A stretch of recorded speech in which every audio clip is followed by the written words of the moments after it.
social media चलाउन थालेको चाहिँ लगभग 13-14 वर्ष भयो कि 13-14 वर्ष अगाडि पनि म दुईटा चिजहरूबाट एकदमै धेरै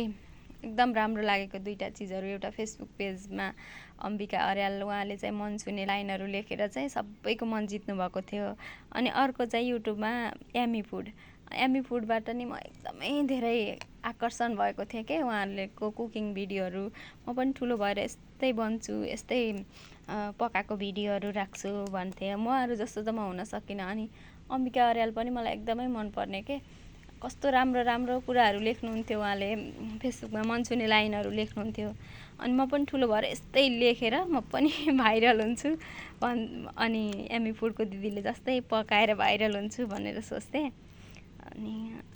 त्यो उहाँहरू जस्तो त म हुन सकिनँ तर उहाँहरूबाट चाहिँ एकदमै प्रेरित उहाँहरूबाट के भनौँ अब